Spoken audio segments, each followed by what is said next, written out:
Cozy Gloves here, and today we're going to be making our own break from samples. Yes, it's going to happen today. Now, okay. We're going to be making our own sample. We're going to be working and actually sequence one. We're going to look at how maybe we choose our samples. What are some of the effects of choosing our samples? Just doing that kind of a thing. Now, I'm not going to make an effort to make my samples compatible with yours. I showed you in the last video where you could go to sample something out of a loop. And you could do that in any DAW. Like, just be creative. Like, there's got to be an easy way to do it. I showed you in FL how to do it. And so you could do that. You could go download some. There are free samples everywhere. You just got to find something that jives with you. Then we're going to deal with, I'm going to show you two things for you people who work in FL. You have this thing called you have this channel rack option where you can use a step sequencer, which is really kind of cool. And there are other plugins that other people have in DAWs, but in FL, this is sort of an integrated part of the workflow. I'm going to be doing it in the sequencer for you, in case you're doing this in some other DAW. I normally do not do this, but I'm going to do it in this case just because I think it'd be kind of fun. I'm going to show you some of the differences in working with this, why you may consider doing one or the other. You people who have only worked in FL may not realize some of the things you've grown accustomed to. Not necessarily a bad thing, not necessarily a good thing, it's just a thing. So you need to be aware of that. You people who work in other DAWs may notice some things about working FL that, normally don't happen.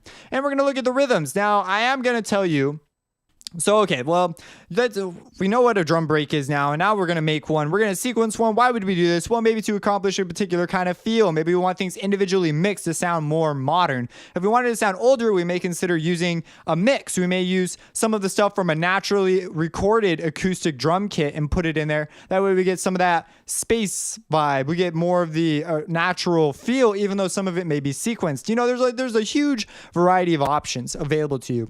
We're going to be doing everything sequenced, though, and I'm not going to be bothering to try and make things very compatible, so I'm going to be using the samples from the Machine 2 library. If you own Complete or Machine, then you will have them. In my system, I moved them, but they should be by default, I believe, in public. You go to Users, Public on the PC. Users, Public. You go to Documents, Native Instruments, or I think it might even say Machine. Native Instruments, you get to wherever Machine is, you go to the samples, you'll eventually get to the samples folder, and I moved it so that it appeared somewhere else in my system because it was on my C drive, and my C drive is not that big, so I wanted it on a bigger drive, so it's over on my D drive now. Anyways, that's where it is in case you were wondering, and let's get to this. Now, you might be also saying, well, geez, what kind of rhythm? What about the rhythm? Like, how do I know what rhythm to write? Especially if this is your first time ever doing this, writing something like this may be kind of intimidating. Well, here is my suggestion. So, you know how you're at school and you got a good tune in your head, so you're singing it, you're humming along. Granted that no one else is around you that looks at you, maybe, when you're in the mood and you're just like, yeah. And so when you do that, generally you're, making some sort of a beat. You're going do do ba do do da do do do da. So I recommend just doing that, just getting some sort of a rhythm. If you feel like that's too hard to do, and you're really struggling with rhythms, open up some sampled breaks and look at their rhythm, analyze what's happening, and then try and recreate it with different samples completely separate from that one. Now, keep in mind your mixing is going to sound completely different. You're only aiming for rhythm. So, all right, enough talk. Let's go I'm going to look for a kick first. Now, let's just find something. You might be saying, how do you decide what kick you're going to choose? Well, it's got something to do with also the track and what I'm going to be working with in the track. So here it's sort of an arbitrary thing. So I just want something that just sounds cool. I'm not going for a particular vibe or anything. I kind of like that. Sounds like kind of old school. And big genres like electro or house, well, not necessarily big genres. I mean, they're definitely big genres. Whatever, okay? Weird, ambiguous crap. So what I'm saying is a lot of these sometimes have like kick sounds that are kind of stagnant or stagnant, and people tend to use the same sounds. Drum and bass is cool in that it's so experimental. You can use like any kind of sound. Like you can really get a unique feel with your kick. And a kick, as you can see, can carry a lot of character. Which is one reason why I like using the Machine library is they just have a huge variety of kicks. Like look at this versus that. It's like completely different. Like they're all really well done. That's the other thing. A lot of libraries will have like different kicks, but they aren't like super well done. Okay, so you just build up your library like that. That's kind of crazy. And so I've got this, which is cool, but I may want to layer it. I don't usually get too crazy with the layering. What the heck? We'll use that one too. That one sounds kind of cool. And you can tell that it has some sort of wave out. So first, when you're making a rhythm like this, we need to organize. I'm going to close this enormous folder. We need to organize which one we want first. Now, I said I was going to do it in the sequencer I am. So let me really quick show you something though. So I'm going to drag it on there. So there's my first kick. And here's my second kick. And I'm like zoomed way far out. Move these up here. Okay. Now, when you're working in here, what's kind of neat is you have access to the sampler. So you could put them in like this. And you can just layer them down. You know, you do something like that. And that's cool. And you're going along essentially as if it was going along the playlist. One advantage is this is a separate pattern clip, so you can do it there. You can also go into the piano roll, and you have the option to change the pitch of where things land. So that's something that's kind of cool. That's really, really easy in FL. Some DAWs make that a little more complicated of a process. Here though, time stretching, this is the main reason why you'd want to use it this way. The ability to see your waveform and interact with it is kind of cool. You can write out really specific volume automation curves that aren't as easily accomplished in here. And this is just FL's sampler for the sounds and stuff. And you have a variety of effects in different envelopes as well, which I guess you could get just as specific. It's not a big deal. But one thing about working in here is you have this stretch, so you can do something like that. So you can, which will become a big deal later. Okay, so let's talk about sort of layering it down. So we need this. Now we need to find some sort of a snare though. And now, yeah, they have sort of these short snares. So what they normally do, if you listen to some, let's not do it the hard way, because we could go do do da do do do da, and we could go off that. But I'm gonna make it a little easier just for you guys who this may be more of an intimidating topic than you're used to being intimidated by. So one thing you could do. Man, where's my break beats? It starts with a B, so it's gonna be near the top. There it is. We can just listen to some. Let's listen to this one. The Amen. The Amen's like, the big one. So what I want you to listen for is where the do do da. Listen for where the kicks happen. So you just drag it out, and you can pretty clearly see where the kicks happen. Let's get a Rex file. So let's get it.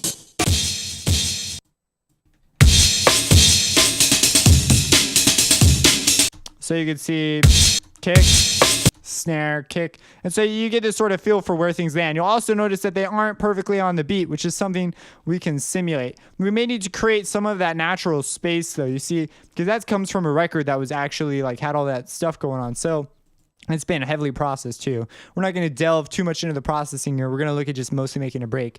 But we have do da do.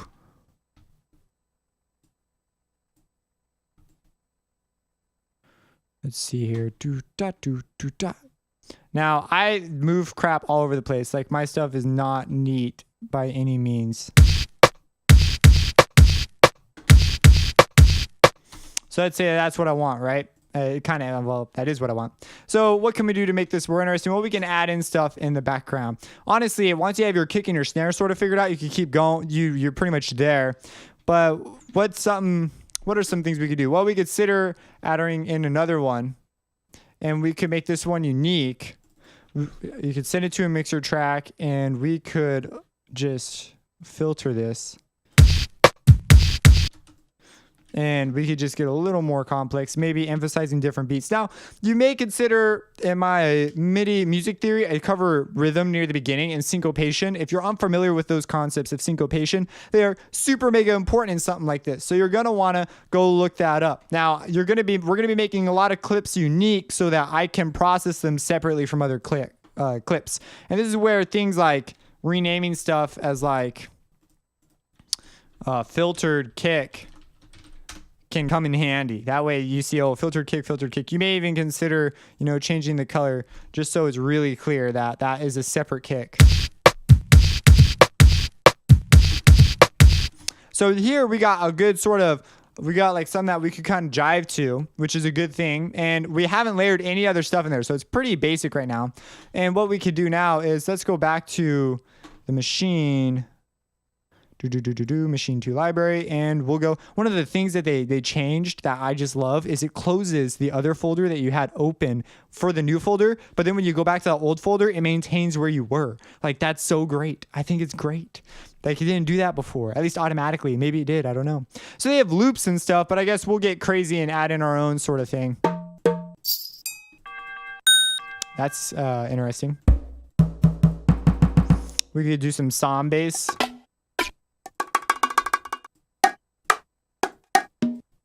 So let's get some hats first. Let's not go into percussion. Hi-hats. I don't know if I said hi-hats. I clicked on percussion. So there we go. We'll do something like this. Let's find. That's kind of crisp. I like that. And one of the things that sort of sells stuff like this. Now we could do delays, but if you really want to get like crazy, then you will do everything manually. Like, you just will. Because delays add issues later. Delays could sound really great too, though. I'm doing that just so it loops cleanly. And I'm going to make this one unique. And I'll put this one at the top. And put these over.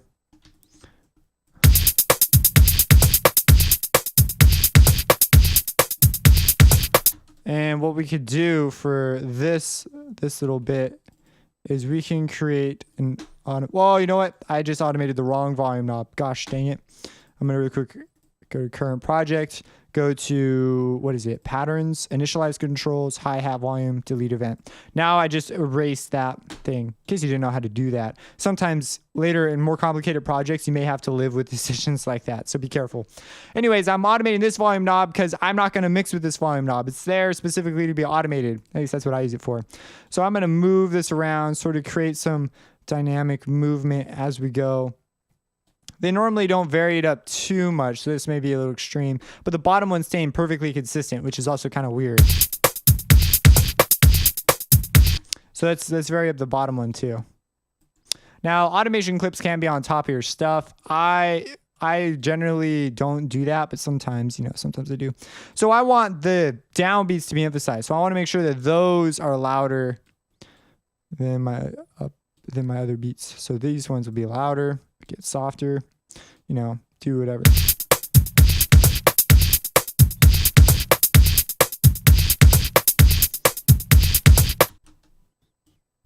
Now my kick, I disagree with my kick pattern. So I'm thinking of doing something.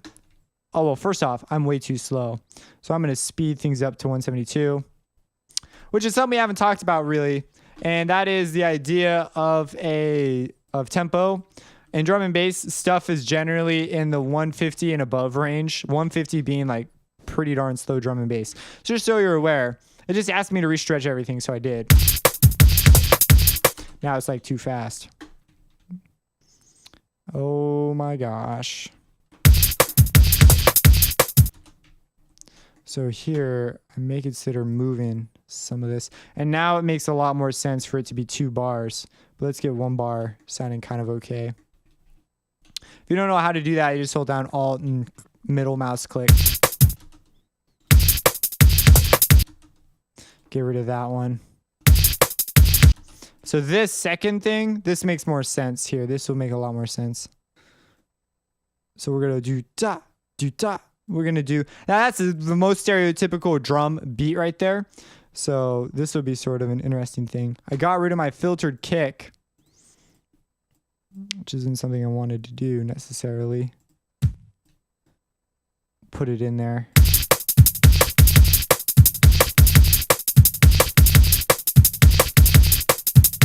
So there we go. Now we're driving. So you may consider doing that a couple times, but we might want to, change things up. Now again, time stretching is very viable here. In here, it gets way more complicated. You could open up plugins that enable it, and maybe you have one that makes it a little more intuitive. I just prefer to do it in here. That's just me. For now, maybe one day I'll learn something cool about some plugin and change it up. But now I want to sort of change up my rhythm, right? So let's make up a second rhythm. And so here we go. here we'll do something like that. And on these, we're going to make them unique and just turn the volume down on them.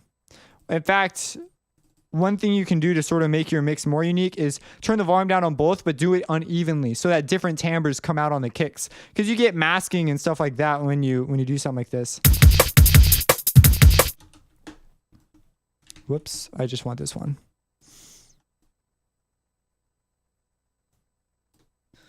And I'm gonna make this so that this thing hits on all four. And I'm gonna make each one unique, and I'm gonna pitch it up. You know what? This may not be the most effective way to do it. Instead, what I'm going to do is right here, I'm going to have a MIDI clip with this thing number 2 on it. So here's number 2. I'm going to make sure I'm on a new pattern. I'm going to call it snare pitch. And on this one, I know I want to do, move it up to C.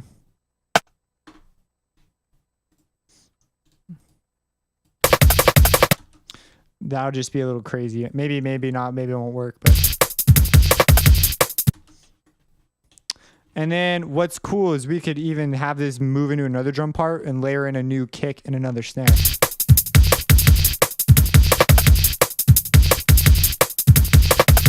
Now the kick here, what is this one? That one sounds kind of, I'm not totally stoked about the way that sounds right now. So what I'm going to do is I'm going to change. I like the atmosphere it gives, but I'm not digging the bass it's given. So I'm just going to remove some of that. And I like this. I like just the sound of that one more. And so I think in general, this is going to 6. I'm going to just hit Control L. You may consider renaming your stuff too, because of how things, like, it'll just look nicer. If you rename it and color it before you put it in there. This one, I'm going to emphasize the kick a little bit, and I'm going to compress it more. I'm going to use, oh, what the heck. We'll just use Sound Goodizer. Like, you never know. Now, we could get into spatial panning and creating space and using reverb and stuff. This is the hi-hat. Now, this hi-hat, which one is this? Number 2? So this is number 2. So I'm going to leave that one alone. And what I'm going to do is I'm going to take the first one. I'm going to pan this one a little to the left and this one a little to the right. Because hi-hats, like, they don't need to be in the middle. They're just going to take up space. I'm going to raise it up a little bit. And I'm also going to remove the low end on these. Which, making moves like that without looking isn't always a wise idea. But I already knew it was going to make a big deal. But this just ensures that the crap that was down there is gone so that it's just more free. Little things like that can add up over time. So we have things on the side now. And what I'm going to do on this one is I'm going to add a reverb. I'm going to bring the low cut up.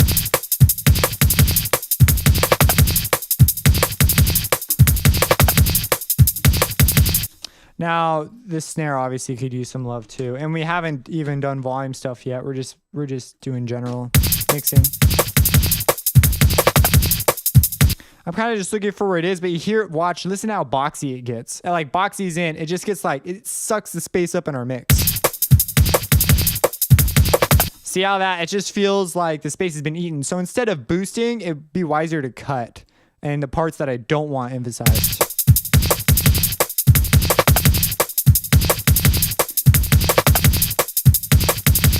The high end will bring stuff out generally. This stuff over here though, what we could do is create a really narrow band.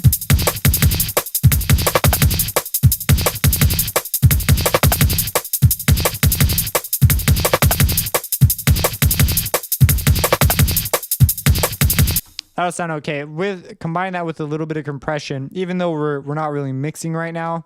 But we could add a little bit. And this one is not really standard compression. Like, I'm going to be mostly just expanding parts of it.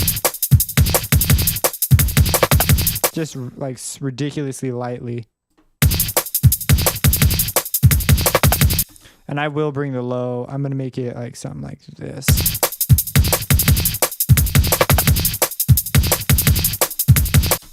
Okay, that's like whatever. Oh, yeah, Control S habit. See, that's a good habit to have. We're just going to call it break beat. Okay, cool.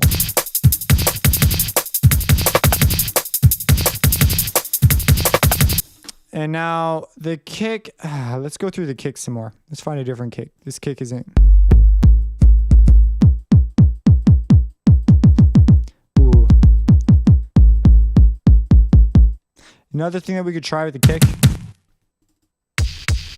I'm going to bring the envelope up and make it just punchier. And then I'm going to go into resample and I'm going to pitch it down 300 cents.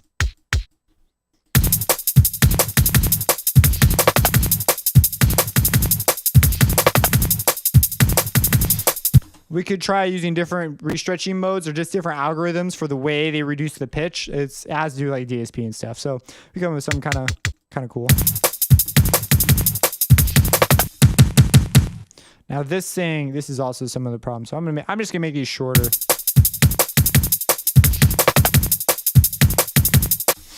Yeah, it's part of the compression brought up a lot of that noise. So what I might consider doing now is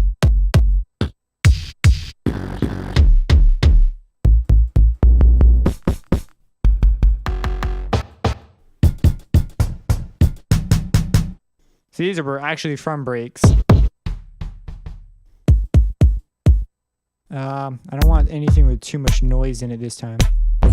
That's kind of funny. Got that hip hop feel.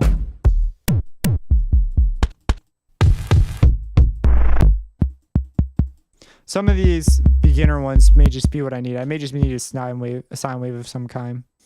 So this, I'm going to send it to its own mixer track just for later.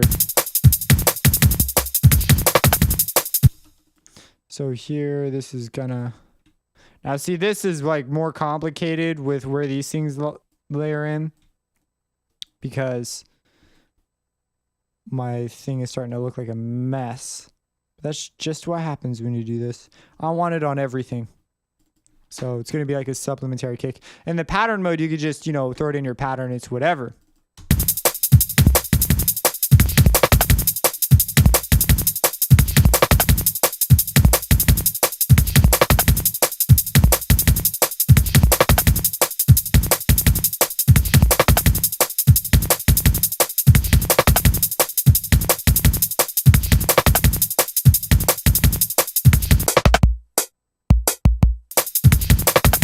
Yeah, it fills it out. Now, I don't hear it super clearly over my headphones. It'd be easier to pick out with my monitors. It seems to fit in there pretty good though. So maybe that's because my headphones are pretty good. So I think they just work out.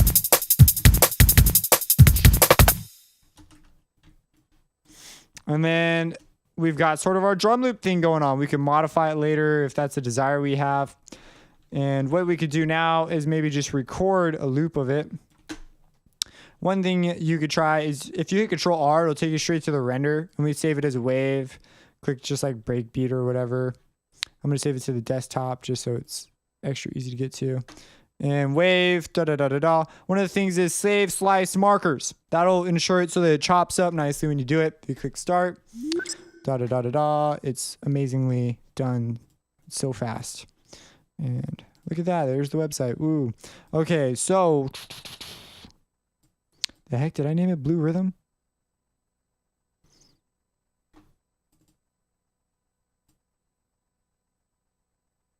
MIDI file. Oh, Blues Rhythm is from that thing I was trying to do, that stupid rhythm. I was having just a hard time figuring it out. So I ended up doing that. It should be on my desktop. Do do do do do do do do do do. All right, well, I cannot find it. Thought I saved it to my desktop. Where did I save it to? Oh, I saved it to the projects. No, I saved it to the PC.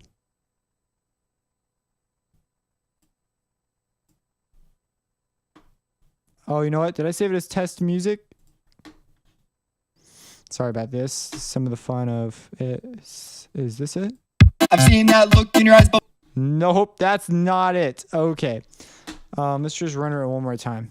Breakbeat, wave, save. Save oxidize, blah, blah, blah, blah, blah. It's all been set up.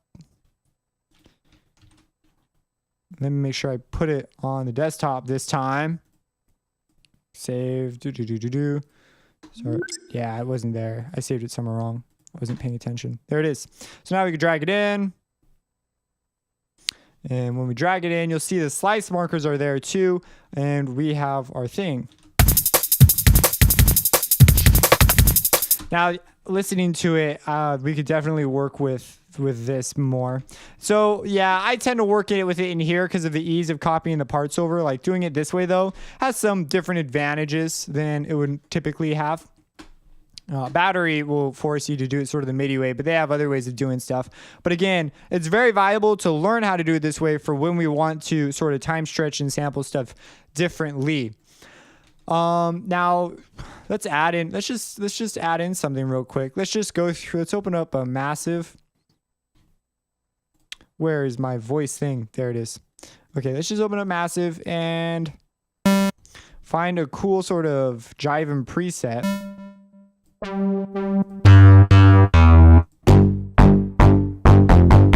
And what we're going to do is we're just going to add it. First, we're going to write a bass line separately from it, just to show you that our break, has a little bit of merit to it.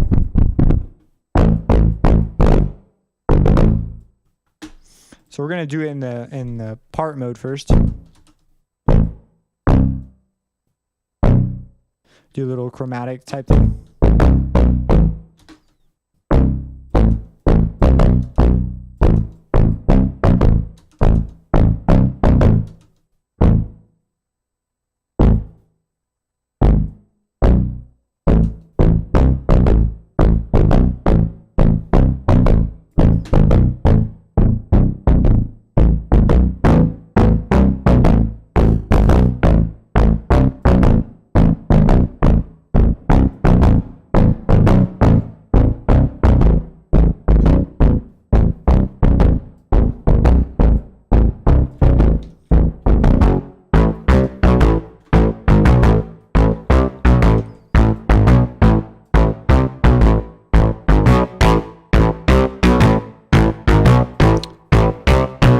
One thing I'm gonna go with that as our rhythm. It's kind of a drum and bass, has stuff like that. It's one of the things, just a thing they like to do.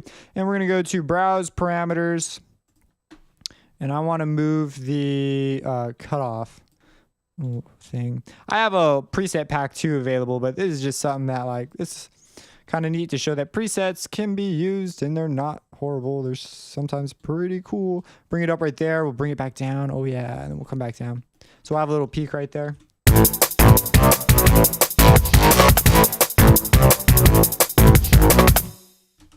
Yeah, we'll loop that.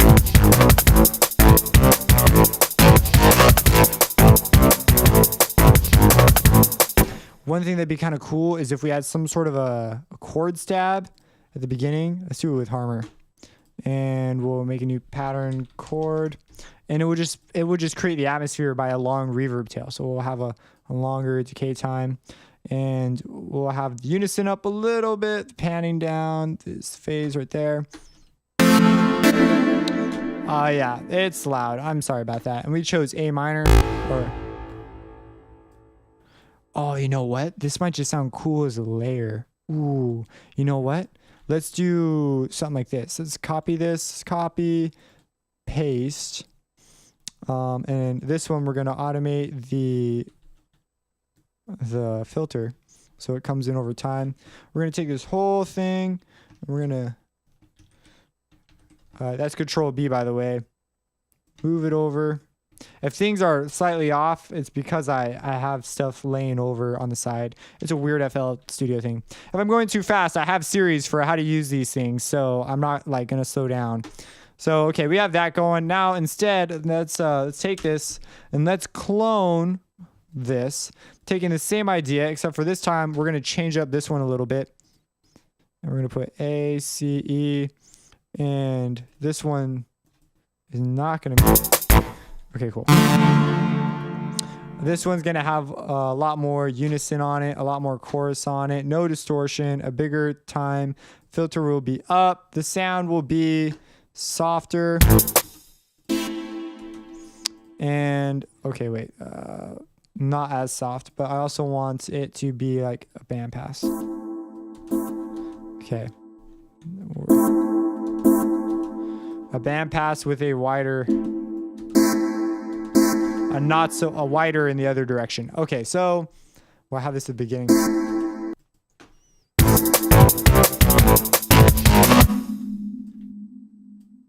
We're going to make this unique. And then we're going to go E, E minor, D,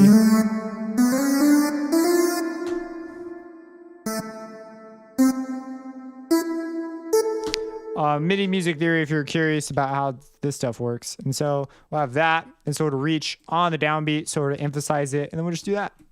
And then this can be brought up to go the entire time. This is the cutoff value for the harmor.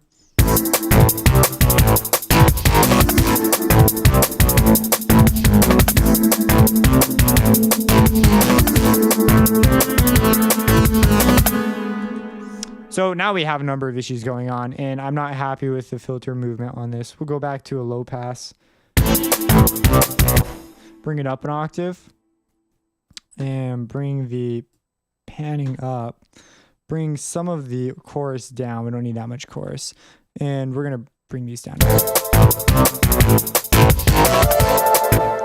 And the reverb on this is too long. So we're going to bring the K down.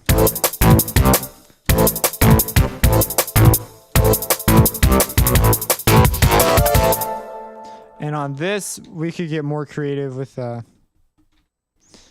this sort of a thing. Bring these up, maybe change a few of these to be a little more, bring out some voicing, and make the high note the peak.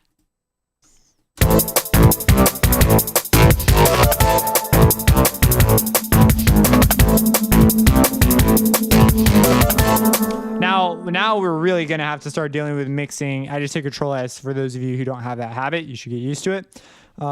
And yes, just, you start going. Now we'll start making choices about whether or not we don't like our kick, whether or not we do, whether or not we even like this idea. I didn't start out with the intention to do this idea, it just sort of started happening. Be interesting to see what it sounds like with the filter up faster. So one thing that I noticed right off the bat is this is way too high. And so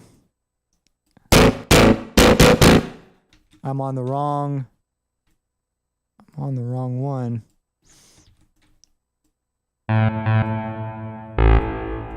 That's where we want it. And the reverb on here is going to just create a big mess. So we're going to bring the reverb down. We'll maybe leave the space up to something else.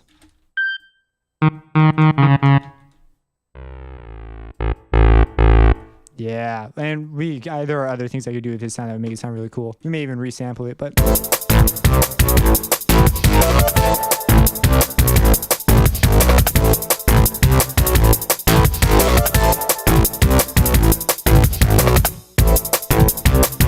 that weird loop is a result of things hanging over. So yes, well, that's pretty cool. I mean, we went a little bit further than I anticipated. And I mean, of course, this is something we slapped together super fast. But as you can see, we could create quite an interesting drum loop, and we do not need to use a sampled break. Sampled breaks may be faster, but in many ways, we now have so much more options to create a dynamic moving sound, which is different mixes. We could change the level of kick. I tried to throw in lots of little things that would sort of maybe stuff you haven't considered before. And yes, I mean, we're a long ways from done. I mean, I'm sure I agree with that, but I think it's pretty cool. We definitely have some sort of direction we're going. It's amazing how fast a drum loop can inspire an idea. If you have any questions, let me know. Subscribe and have a blessed day. Here's the second one.